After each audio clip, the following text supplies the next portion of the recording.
Tervetuloa askartelemaan mun ja Taaperon kanssa hän pääsiäisjuttuja. Jee! Hän on tämmönen tavallinen kananmuna. Ei säily tietenkään, kun se rupee mätäneen ja haisee pahalta.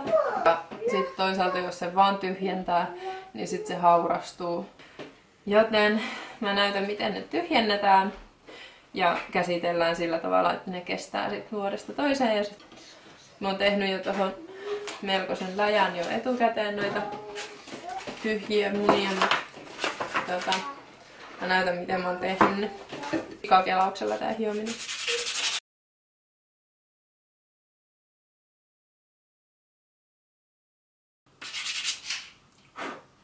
Noniin, mä en tiedä onks nää Frida-munat jotenkin vahvempia munia kuin muut keskimäärin. Vai onks kaikki munat näin kauhean paksukuorisia, mutta meillä käytetään lähinnä näitä Frida-munia, jotka on Valterämäen Muna-Expressin valikoimaa. Eli sellaisia kanoja, jotka Frida-kanat saa juoksennella vapaana ympäri vuoden niin paljon kuin huvittaa. Tuolla se neula. Noin, nyt kun sitä on vähän ohennettu terävää päätä, tökkään siihen reijän hakaneulalla ja sitten mä tämmöisellä hammastikulla teen siitä vähän isomman reijän. Noin, silleen että se menee tosta läpi ja tökkään ton pohjan tolleen auki, jotta sinne mahtuu, jotta sieltä mahtuu tavara ulos ja jotta sinne mahtuu vettä sisään. Sitten mä puhallan sen sisällön tänne kuppiin.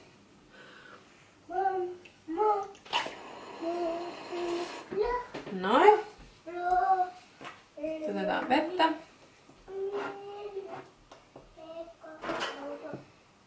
Laitan sen veden tosta aukosta sisään. Vähän vielä lisää.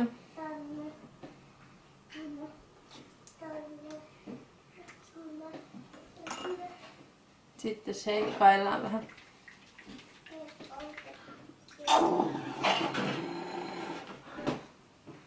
Saadaan se puhtaaksi tuolta sisältä.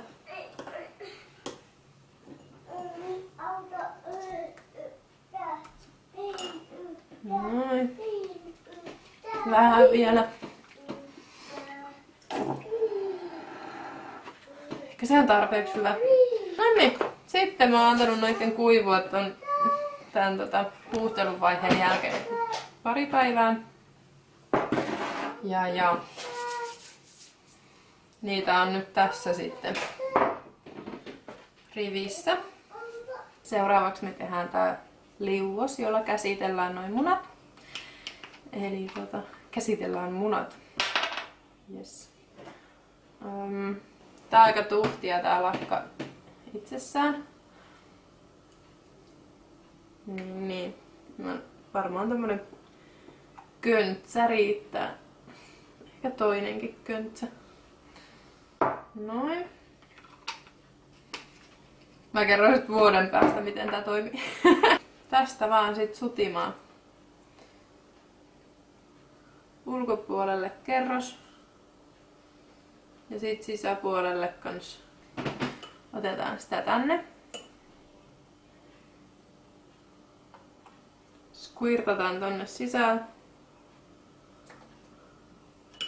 Sitten vähän aikaa shakeaillaan ja pyöritellään niin, että toi sisäpuolikin kastuu tästä liuoksesta. Noin, sit kun sen sais sieltä vielä poiskin. Mä en todellakaan aio laittaa enää mun suuta tohon kiinni. No. Ne sieltä valuu tohon kennoon ajan myötä. Sitten uusi muna käsittelyyn. Tän jälkeen sitten mä annan näitten taas kuivua pari päivää ja sitten sen jälkeen koristellaan.